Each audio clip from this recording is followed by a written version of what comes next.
영화 황비용부터 시작해 많은 무협 영화에서 뛰어난 무술 실력으로 중국에서 인기를 모은 조문탁이라는 중국의 한 배우가 중국의 프로그램에 나와 모든 무술의 기원은 중국 무술이라고 주장한 적이 있습니다. 그 중에서도 태권도를 꼭 집어 태권도의 전신은 거슬러 올라가면 중국의 처조우가 된다면서 듣도 보도 못한 중국 무술을 언급했습니다. 중국이 태권도의 기원이라고 주장한 것입니다. 하여튼 입만 열면 여기저기서 한국 거 가져다가 자기들 것이라고 우겨대는 통에 스트레스가 이만저만이 아닌데요. 중국 무술 깨기로 유명한 격투선수 쉬쇼우동은 처조우가 태권도의 기원이라는 말에 이렇게 답했습니다. 조문탁, 너는 그냥 중국 품새 무술 배우일 뿐이다. 태권도는 아무리 못해도 올림픽 정식 종목이다. 태권도는 한국 거다. 검색해봐라. 거기에 다 써있다. 태권도의 시초는 한국이라고. 조문탁, 당신의 이론대로 본다면 세계의 모든 격투 기술은 모두 중국 것이어야지. 세계의 기원도 중국이어야 하고 백인, 흑인, 인디안도 중국인이어야 하잖아. 무슨 헛소리를 하는 거야. 나는 당신 하는 소리가 굉장히 불쾌했어.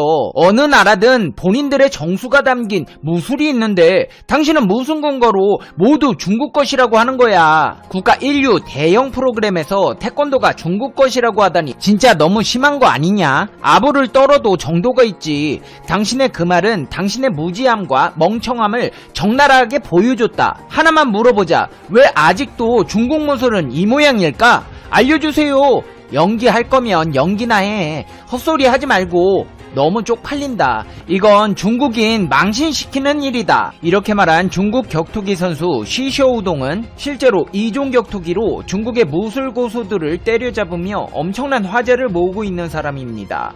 2017년 초 자신의 웨이보와 TV 예능 프로그램에 출연해 중국 권법 따위는 명성만 높을 뿐 실전에는 아무짝에도 쓸모없는 무술이라고 대놓고 비난하며 중국 무술의 허상을 무참히 깨부숩니다. 한국과 선진국의 누리꾼들과는 달리 중국인들 상당수가 중국 권법에 국뽕에 빠진 사람들이고 심지어는 사회 지도층 인사들조차 별반 다르지 않습니다. 태권도인들조차 더 이상 실전 운운 안 하는 한국에 사는 사람들은 이해할 수 없는 풍경인데요. 비상식에 빠진 중국 누리꾼들은 쉬샤오동을 비난하기에 바빴습니다. 실제로 그는 중국 무술인들과의 대결에서 그들을 무참히 KO시키며 중국 무술의 실전 능력이 전무하고 지나치게 과대 포장되었고 시대에 뒤떨어졌다며 신랄하게 공격합니다. 권법가들의 방송 출연과 홍보 영상은 모두 영화처럼 사전에 합을 맞춰서 제작된 것들이며 중국 내 무술 경기 상당수는 사실상 심판의 승부 조작이라고 주장합니다. 자, 그렇다면 기원이야 어찌됐던 간에 중국 무술과 태권도가 붙으면 누가 이길까요? 중국에서 실제로 이런 일이 벌어졌습니다. 중국의 한 대형 쇼핑몰에서 도복을 입은 태권도장 직원들과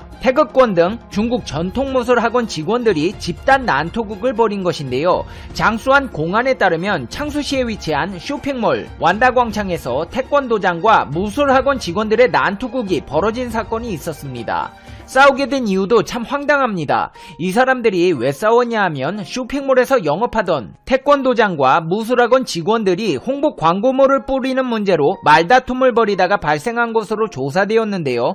한마디로 영업으로 경쟁하다 싸우게 된 것입니다. 신고를 받고 출동한 공안은 현장에서 15명을 붙잡아 공공질서 소란죄로 형사 구류 조치했습니다. 근데 일부 중국 네티즌들이 싸움 장면을 촬영해 웨이보에 올리면서 중국 인터넷에선 어떤 무술이 더 세냐는 논란을 일으켜 화제가 되었습니다. 동영상에서는 태권도 도장 직원들이 무술학원 직원들에게 맞고 바닥에 쓰러진 장면이 나왔고 이를 근거로 일부 중국 네티즌들은 태권도가 실전에서는 전혀 위력을 발휘하지 못한다며 태권도의 인기는 올림픽 종목이기 때문이라는 태권도 폄훼 주장이 나오기도 했습니다. 하지만 정작 신고를 받고 출동한 공안은 현장에서 15명을 붙잡아 조사한 결과 형사 구류된 이들 가운데 한국인을 포함한 외국인은 없는 것으로 확인되었습니다. 한마디로 중국인들끼리 싸워놓고 태권도가 세다, 중국 무술이 세다, 갑론을박을 벌이고 있다는 것입니다. 자, 그렇다면 여기서 궁금하지 않을 수가 없습니다. 제대로 배운 태권도 선수와 중국 무술가가 붙는다면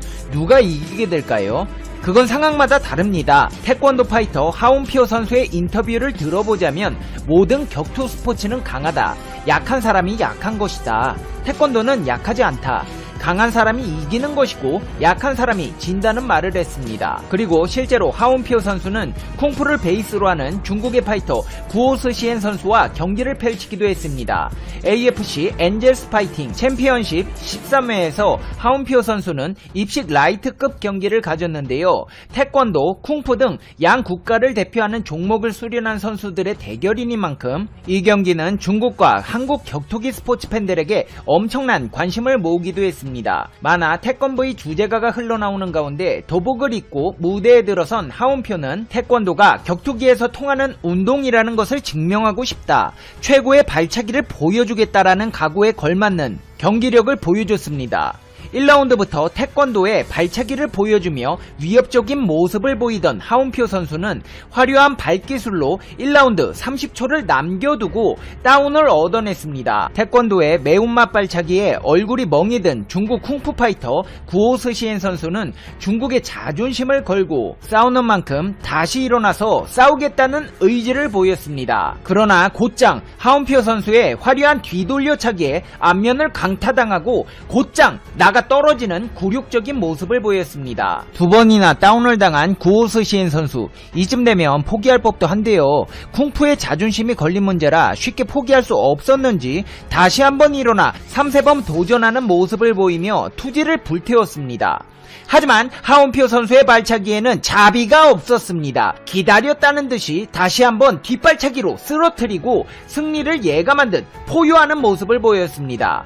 1라운드 2분 37초 KO승을 따냈습니다. 일방적인 완승이었습니다. 정말 이 경기를 보면 태권도의 무서운 위력을 알 수 있는데요. 실제로 태권도는 전 세계에 그 위용을 뽐내고 있습니다. 올해야 코로나로 인해 모든 태권도 대회가 취소되다시피 했지만 세계 태권도 선수권 대회는 해가 갈수록 많은 수의 인원이 참가해 183개국의 각국 각 체급에 한 명만 참가하는 선수도 1000명에 육박할 정도로 대기록을 세우고 있습니다. 사실 요즘 K-팝이다, K-푸드다 여러가지 한류 문화들이 인기를 끌고 있다지만 누가 뭐래도 원조 한류는 태권도를 따라갈 수가 없습니다. 해외에서의 태권도 열풍의 본격적인 시작은 1970년대 초반으로 거슬러 올라갑니다. 그 이전에는 1950년대, 60년대 한국 유학생 및 월남전 후 도미한 태권도 지도자들이 기반을 닦았으며 1970년대 초 이소룡의 무술 영화들이 아시아를 넘어 전세계인들을 열광시키면서 미국 내에서도 엄청난 무술 열풍이 불기 시작합니다. 이에 한국의 무술 사범들의 개인적인 도미 이외에도 한국의 태권도 관련 기관들은 미국의 태권도를 보급할 지도자들을 지명해 파견하기도 했으며 1956년 텍사스를 중심으로 중부 도시에 태권도 열풍에 씨앗을 뿌리게 됩니다.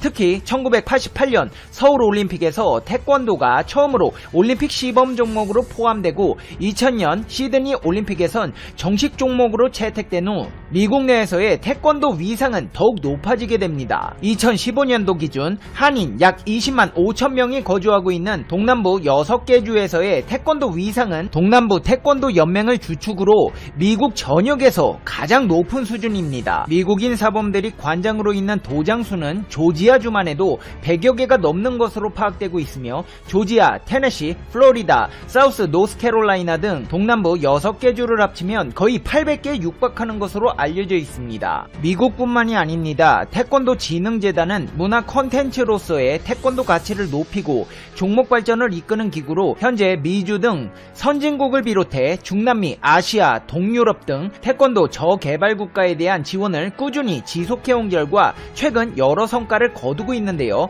2019년 중남미 최초로 태권도를 정규 교과목에 포함한 온두라스의 경우 현지를 찾아 정보관계자 협의를 가졌고 수업을 참관하고 태권도 용품도 지원했습니다. 과테말라, 온두라스 사례를 벤치마킹해 태권도 교육을 진행 중입니다. 북유럽 라트비아는 태권도를 학교 교육에 반영했고 네팔에서도 인구 50만 명의 당가디시가 올해부터 8개 학교를 대상으로 태권도 수업을 실시키로 했습니다. 심지어 아프리카 동쪽에 위치한 데당키마티 국립대에도 태권도 학과가 개설될 예정입니다. 하지만 처음부터 태권도가 이렇게 인기가 인기가 있었던 것은 아닙니다. 과거 미국의 태권도를 보급할 때 어려운 점 중 하나가 미국인들이 영어로 된 태권도 간판을 보고 중국 음식점이라고 생각하고 도장문을 들어오는 경우가 많았을 정도로 상황이 열악했습니다. 당시에 동양 무술하면 가라데가 전부인 줄 아는 미국 사람들은 태권도는 처음 들어보는 말이었습니다. 그래서 태권도는 코리아 가라데, 쿵푸는 차이니스 가라데라는 식으로 도장 간판을 냈고 주체육위원회에서도 가라데로 등록했습니다. 이후 태권도가 급성장하면서 정식으로 태권도 명칭을 사용했고 주체육위원회에서도 가라데에서 독립해서 독자적으로 태권도의 이름을 냈습니다. 트와일라이트 시리즈, 영화 컨저링에 출연했고 인스타텔라에서 디즈니 실사영화 호두까기 인형과 4개의 왕국에 출연한 미국의 아역 배우 출신의 여배우 맥켄지 포이는 미소녀 데뷔 때부터 너무나 깜찍하고 사랑스러운 외모로 주목을 받았습니다. 그녀는 소문난 태권도 유단자인데요. 인스타그램에 자신의 이름을 한글로 적은 검은 띠를 자랑하기도 했습니다. 태권도를 배우게 된 계기는 어린 시절 오빠와 함께 할 수 있는 운동을 찾다가 배우게 되었다고 합니다. 지금도 꾸준히 태권도 수업을 듣고 대회에도 출전하며 태권도의 매력에 푹 빠져 있습니다. 빌 클린턴 전 미국 대통령 또한 태권도 유단자인데요. 특히 태권도 스승이 2021년 G7 정상회의가 오는 6월 11일부터 13일까지 영국 남서부 코널에서 열립니다. 이번 G7 정상회의의 의장국은 영국입니다. 존슨 영국 총리는 일정을 알리는 공식 성명을 발표하며 이렇게 강조했습니다. 코로나19가 현재 세계 질서에 대한 최대의 시련이자 도전이다. 열린 마음으로 단결해 한층 훌륭히 회복시키는데 노력함으로써 더 좋은 미래를 창조해야 한다. 이번 G7 정상회의에서는 바이러스와 기후 문제 등 주요 현안을 집중적으로 협의할 전망입니다. 영국 정부는 이번 G7 정상회의에 한국의 문재인 대통령과 호주, 인도의 정상을 초청한다고 공식 언급했습니다. 그런데 여기서 중요한 것이 있습니다.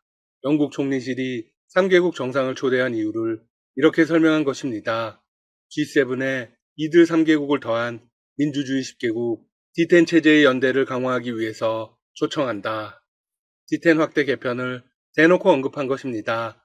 앞서 존슨 영국 총리는 작년 11월에도 G7 정상회의 의장국 자격으로 문재인 대통령을 초청했습니다. 이에 문 대통령은 정상회의의 성공을 위해 적극 협력할 의사를 표명했습니다.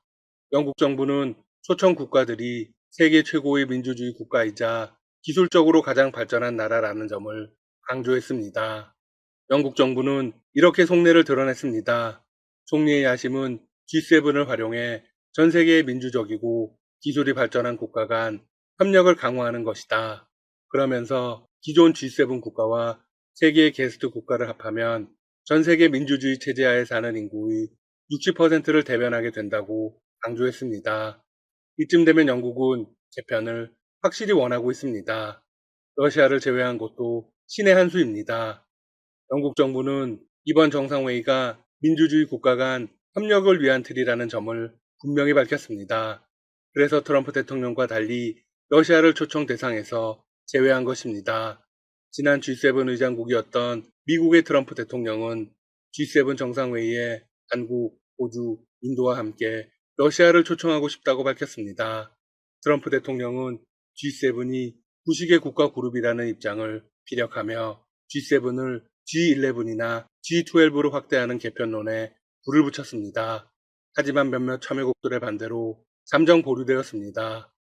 더 활발한 논의를 해야 했지만 코로나19의 세계적 대유행으로 논의가 더는 이어지지 못했습니다.